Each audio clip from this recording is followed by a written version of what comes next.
one of the most fundamental principles that we operate off of. And you can be an entrepreneur, you can want to grow, but if greed and money is the number one driver in your life, it's probably not the right cultural fit for us. Mike McLain is an Air Force veteran and co-founder of Limitless Consulting. From the Pentagon to challenging big pharma, he's on a mission to help fix America's broken system. Because we're somebody that genuinely wants to see Americans well. We want to see the system fixed. And so we're driving for that 10, 12, 14 hours a day to really try to make that change, not just for employers, but the American people who are the employees of these organizations. What's up, everybody? This is Ryan Van Ornum back with another edition of the Milpreneur Podcast. Today, we are brought to you by Cynergists. Cynergists is your scalable operations company and helps you grow exponentially faster at a fraction of the cost. Go check out Cynergist.com for more information. Today, I have Mike McLain on with Limitless Consulting. Mike, how are you today? I am great, Ryan. Thanks so much for having me on the show. It's a real treat.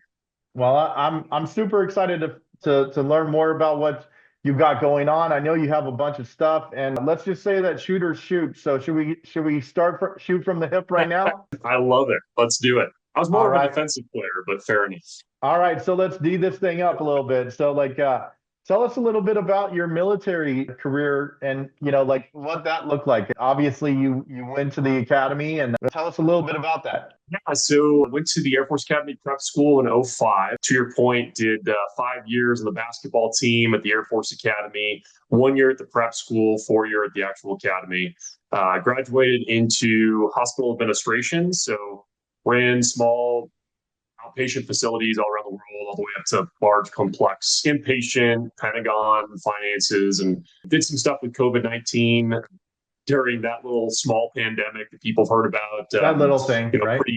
Little tiny interruption to our lives. Did some financing stuff with that. But my background and master's degree certifications is all in the provision of healthcare. But did 15 years, put on lieutenant colonel, and then completely separated, which is an anomaly in its own. And I'm happy to go more into that if it's of interest. Interesting. Yeah. A lot of people, you got 5 years left until the retirement date there. But no,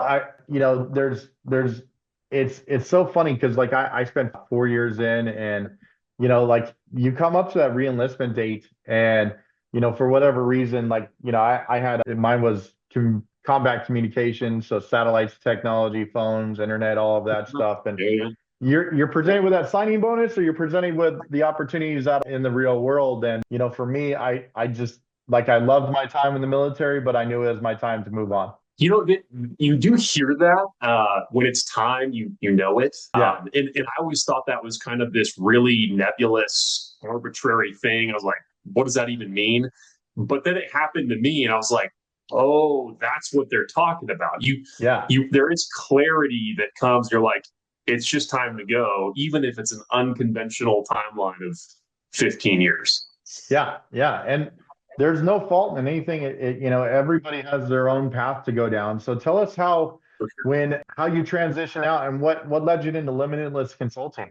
So, it wasn't a straightforward. I'd love to say it was one reason that I separated, but there's multiple reasons, and I've got 3 kids and a wife and just a beautiful family that I adore. And so that certainly comes into play in the military. It can be rough with kids that are growing up and wanting to, keep them in a single place where they get to know their friends and all that. But I felt this pull and desire to really, and this is going to sound so almost pompous, and it's certainly an audacious goal, but I felt a calling to redeem healthcare in America. And I didn't really fully know what that meant until I got out. And so I did a stint in a national health benefits company under a model that I very much still believe in. It's a preventative conservative care model that's really looking at how do you actually disrupt the current pattern of sick care, and how do we get to healthy Americans that potentially even go beyond healthy? How do we optimize the human condition, which is revolutionary in its approach and certainly its application. But what I really realized in doing that for some time is that the system itself is designed the way it's designed, and the incentive structure is pushing towards a result. And that sounds a little bit confusing and complex, but really what I just mean by that is the people that control 82% of the pharmacy market, they drive outcomes along the entire string. Yeah. And so what I started to do was back up into, well, why is that the case? And the 5 whys that we've all heard about, it really comes down to, and this is where I met my co-founder and started to talk about what could this look like if we do this ourselves, is that a small fractions of medications actually drive the end state of expenses for an employer. And in a word, a lot of these employers are just being taken advantage of. Americans across the board are being taken advantage of. Yeah. Prices that they're paying are completely unnecessary.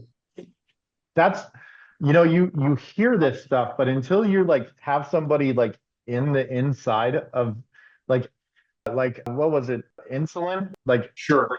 prices for insulin are like $1,500 a shot, but it costs like $4 or $8 or something to actually do the shot, like produce the shot. I think those are generalized numbers, but like you hear about like these type of medications that are like 3,000%, like upsell along the way. And it feels like it's like this whole process along the way of everybody's just taking their cut, and the people that need it are just being strung along. 100%. And you're seeing this now come to light with President Trump and his administration. Mark Cuban has come on board. We fundamentally and philosophically agree with all of the touch points and taglines that you've heard. Price gouging has been put out, but the problem is it's so complex and complicated that people feel like they can't actually approach a solution or a fix. And that's really why we started our company, is to make it simple for an employer to access a legitimate solution to that problem. That's phenomenal. I love what you got going on there, man. So like one of the things as you've grown this out, like what challenges did you face? Like, was it the tech side? Was it like the growth amplification? Was it the conversational piece that like getting through the doors? Like, were there struggles? I mean, you're just not like a unicorn with sunshine and rainbows all the time, is it? 100%. Yeah, no, it's definitely not. This is such a high-end white glove space. Yeah. When you go to an employer and you say, I can touch your pharmaceuticals, there's an aversion to it because it's such a niche space, and it's so high level with regulations and laws and policies. And so coming in to say, I can help with this, there's a certain level of trust that has to be established. And that by far is the biggest issue, especially when we're talking about these behemoth organizations in United Healthcare and Anthem and CVS Caremark and all these massive institutions that have entire teams where their sole purpose is to say there's nothing else that exists that's possible that can solve this issue. And it's just it ranges between unfortunate to outright lies that we can prove. But they're pushing this agenda that really holds the market in what, I would fall short of claiming it's an oligarchy, but it acts a lot like an oligarchy. Wow, that's incredible, man. Thank you for bringing that to light as well. There's a lot of people that, they kind of feel it, but just hearing it from others that are in the industry, that's honestly, it takes a lot of strength being able to speak about it too. So thank you for sharing that. Yeah, it's an interesting space because anybody that does speak up in this space, they have issues that do pop up. But we believe, and it's a philosophy of our leadership team, that we have the moral high ground. And so when we go into an organization, we'll just put the data in and we'll say, you can compare what you're currently doing with what's possible, and then you just decide. And they can do whatever they choose to do with that information. But having that advantage, we do believe that results in trust and is challenging the status quo, which is why people are suffering. And to your point, I think it's a great point. People do feel it in different ways, right? But there's nobody that says, darn it, our healthcare system's affordable. They might exactly. say, hey, we've got great technology, we've got great innovation. And to them, I say, absolutely, yes, yes, yes. But when it comes to affordability, when it comes to access, we've got real challenges. And I think a big part of that is so much of the system is owned by single entities that highly influence the prices. 100%. And thank you. What are you most proud about with what you're building, man?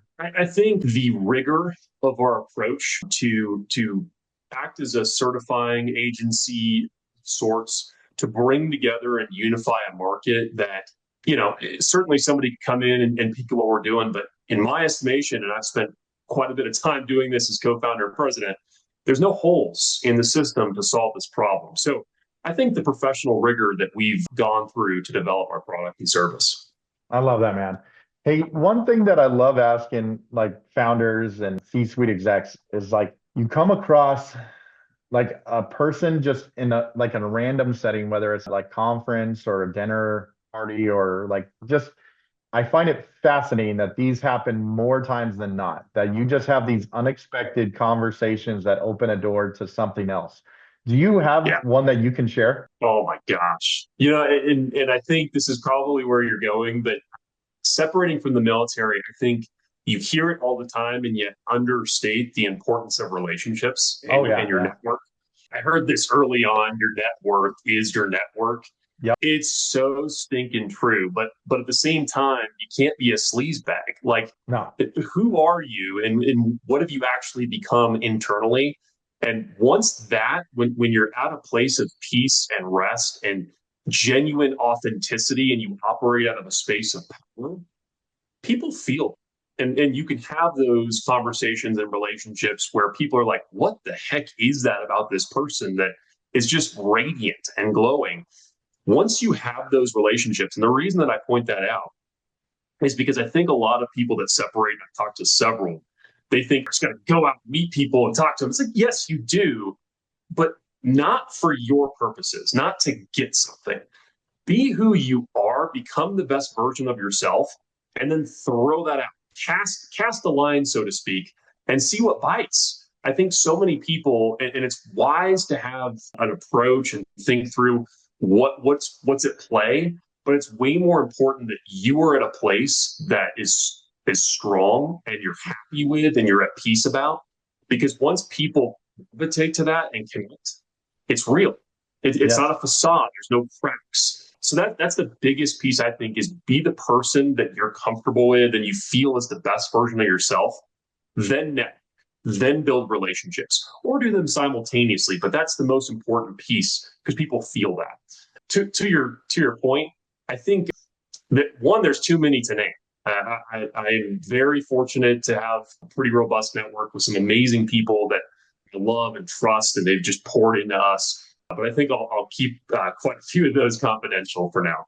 It's all good, my friend. I love it's so interesting. It's like I just find them all the time. And it's like the more conversations you have, it's like there's like you said, your network is your net worth. Yeah. And then also what I found is like I had a very good coach and mentor of mine tell me time on task over time.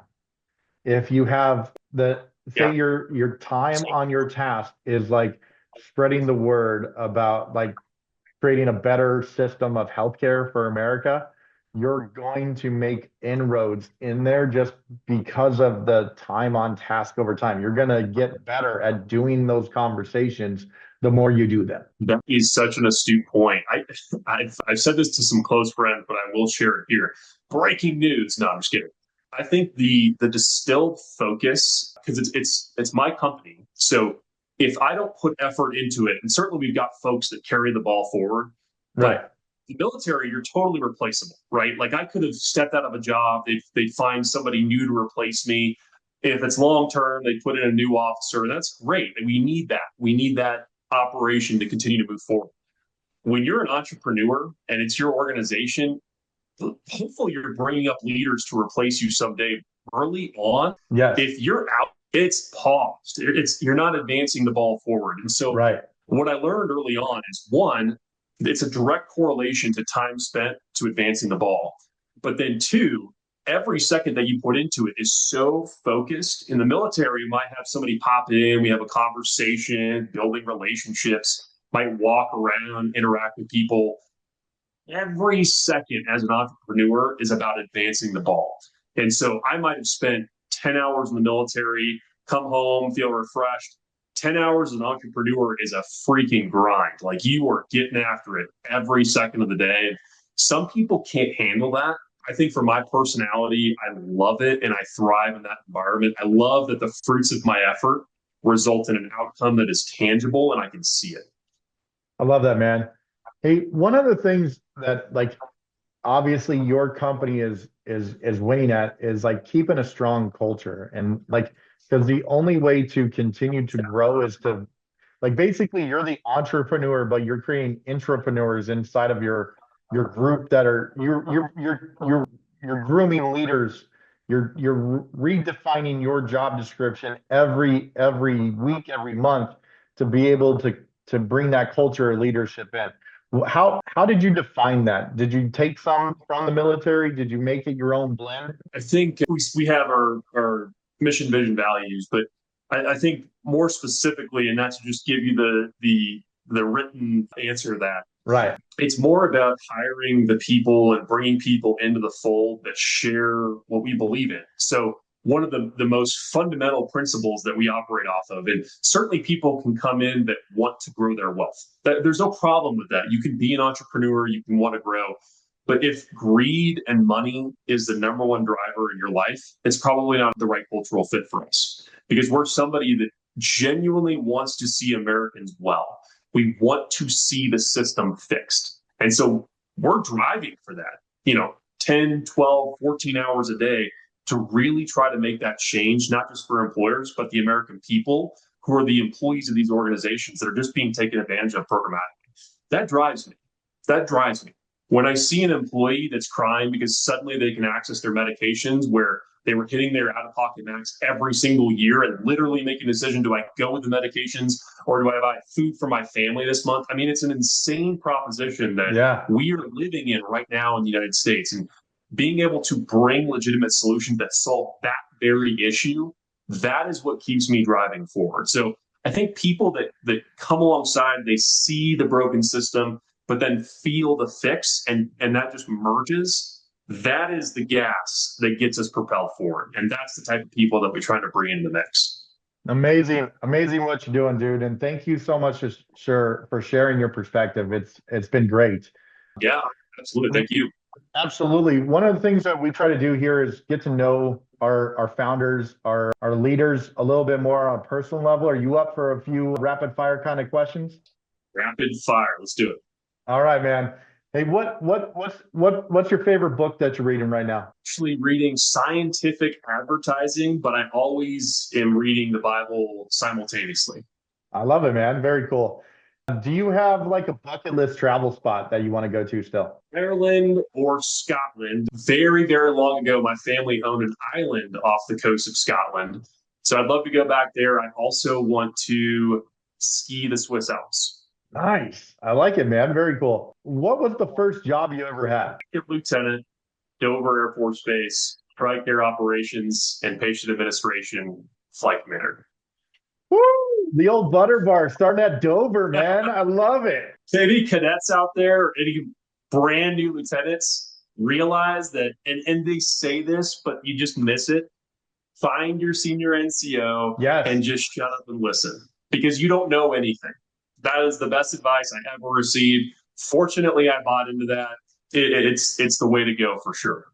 I'll share a quick story. I don't want to go too long on this, but I was deployed at the start of war in 2003. I was over in Saudi Arabia, and I was a senior airman, and I was getting ready to test for staff sergeant. And the base commander was a full bird colonel. And he pulls me into his bunker room in nowhere Saudi Arabia. We're like 100 miles from Jordan in the northwest corner of the country. And he goes, I don't know why. He's like, airman, like, can you, I can't get out and call PSAP, which is in Riyadh. I can't call. What's going on? I said, well, sir, I work combat communications, so the telephone lines and satellites. I said, I only have 20 voice over IP lines that work through the satellite right now. Apparently, they're all jammed up with whether people are making morale calls or just calling across base or whatever it is. So the second lieutenant was in the meeting with me, and I'm basically standing at attention at this full bird's desk. And he goes, this second lieutenant gets on me. He's like, why can't he do this? God damn it. He's got to be able to make the call. And then he goes, this full bird colonel, he's like, I'll talk to you in a second. He's like, he talks to the second lieutenant. He's like, hey, bud, like, let me just talk to this guy. I'll get it handled. He goes, okay. I got this. And then he sends the second lieutenant out, and then he goes, man, whatever you got to do. I basically said, dude, I need a presidential order to have a direct line through the satellite for you. And here's what I'll do. I will turn it all off. I'll turn the entire system off. I'll turn the entire system on. I'm gonna walkie-talkie, like, tell you, go make your call right now. He's like, I love your thinking about this, because you're thinking outside the box to help the base, because no one knows we're here, and there's going to be 150 tomahawks coming over the top of us tonight at 18:30. And Okay, now that's a story. yeah, so I got it fixed, and he's like, so he brought me back in after he made the call, and then he brought in the second lieutenant afterwards, and he's like, this is how he was very thorough, he was very kind, but he was also very stern to make sure, like, operational wise, he's like, but then he's like, he tells, so the second lieutenant learned how the leadership side, I learned not to crap my pants in front of a colonel, and he told me, give me your flag. I'm getting up in one of the F-15s. I'm taking your flag over Baghdad at the start of the war. So I still have that flag that my colonel flew across Baghdad. And he's like, if you want to go to the Air Force Academy, I'll sign off on you for your Brit being courage enough to speak up to me and talk to me as a real human and make something happen because of the situation we were in. Man, wow, that is huge. It was a fun, it's like one of those stories that I always recall. You actually just touched on something that I think is a profound leadership insight. The leaders that see the humanity in others are the best leaders. Yeah, absolutely. Susan Petrikowski, retired general officer, always saw the humanity. It didn't matter if you were a one striper, if you were 3-star, it didn't matter. Yeah. What do you know? What's your role? How can we help each other and collaborate? Those are the lessons that matter. It's each of us is just living our lives as a human being. Absolutely, man. And I learned a lot from that day. And it was, I'm sorry I went off on a tangent, but I thought it was. No, don't apologize. Yeah, man. So thank you for letting me share that with you as well. I appreciate it. So getting back to our rapid fires, if you had a superpower, say the X-Men or the Avengers, do you have like one superpower that you would want to have? Think time travel. Oh, I like it. Very cool. Yeah. Are you an? Oh, I like it. Very cool. Yeah. Are you an early bird or a night owl? An early bird. I love it. Little Man. insight. My wife is a night owl, so we are great polar opposites in that regard. I find that it can be good and bad. It's like, I got to help with the kids in the morning. You got them in the evening. Like when I don't have my time, it works out good that way, Yeah. All right. So if you could have dinner with one historical figure, who would it be? Like living or deceased? It's a podcast episode that talks about if you could have 5 minutes with Jesus, what would you ask him? And the response was you can have 5-minute conversation with Jesus anytime. But my answer would be Jesus. But to that individual's point, not as accessible anytime. I like it, man. Thank you for that answer. Okay, 2 left. All right.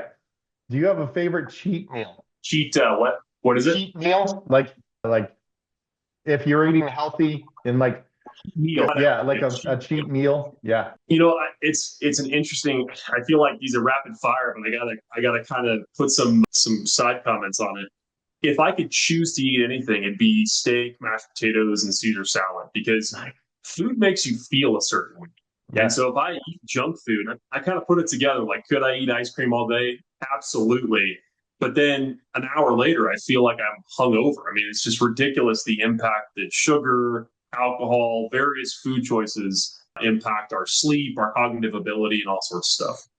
I love that, man. And thank you for bringing that insight. Lastly, last one that I got for you is like, hey, when you're working out, what's on your workout playlist? What are you bumping? I'll listen to audiobooks during my workouts. So I'm always trying to maximize my time, and I'm certainly not perfect. I'm not a robot, but when I do have free space, I try to grow as much as I can and learn new things. And so I shared right now, I'm going through scientific advertising just see it's a really interesting book that dates back to the early days of advertising and Edison and Tesla, and just some fascinating insights into just the formation of a country and various things that occurred along the way. It's really interesting. Awesome, man. Well, you absolutely destroyed and crushed the rapid fire section, man. Thank you for sharing your insights. Appreciate you. Appreciate you. Absolutely. Hey, you talked about wanting to be a time traveler. Let's put that into motion a little bit, okay? You can time travel back to your start at the academy, okay? What's one piece of advice you'd give yourself? Set goals and be strategic with where you spend your time. I love that, man. Very cool. Hey, I got a couple more questions just to wrap up on this, but like, what impact do you hope you leave with what you're doing with Limitless Consulting? Yeah, I mean, our mission is to redeem healthcare in America. And that sounds so magnanimous, but if we have a system that incentivizes insurance organizations, payers, employers to have healthy Americans, that's won all day. As a personal goal and as a follower of Christ, my goal is to bring funds from that into the kingdom. And so taking what we make and profit in Limitless Consulting to spreading the gospel of Jesus around the world. So two separate goals, but they're very much connected in the way that we accomplish that. That's phenomenal, man. Thank you. Lastly, where do you see yourself in 5 years from now, man? I think it's a good question. You know, my priorities in life are my faith in Jesus, relationship with God, our relationship with my wife and kids, my family, my friends, and then work. And friends and work are somewhere close there, depending on who the friend is, right? So I want to be at a place where I can invest as much time as I want or need with my family, but also investing in kingdom work and actually seeing the hungry be fed, seeing people that have no clothes or education clothed and educated, seeing these really basic needs met. I think that'd be the most fulfilling thing in my life. And really, it's the calling on all of us is to help other humans in this thing that we call life. That's a perfect way to wrap this thing up, my friend. You've done so much for so many already, and thank you for sharing what you've been up to. And if people are interested in your services, how can they get a hold of you? Yeah, professionally, it's Limitless RX Solutions.com. You can also hit me up on my LinkedIn page. It's just tall Mike McLain, pretty simple. I am 6'8", which we didn't really cover today, but you could, I guess, extrapolate that from basketball. But either way is great, and I look forward to connecting with anybody that I can help or serve along the way. You're one of the few people that I look up to. I'm 6'5", man. So keep doing what you're doing. Keep doing what you're doing. And love the impact that you're making on stuff. Thank you so much for being a part of the Milpreneur Podcast today. Real pleasure, Ryan. Thanks so much for having me on the show. Absolutely. Ryan Van Ornum signing off for the Milpreneur Podcast. Thank you so much for tuning in. Until the next time, everyone, stay blessed and take care.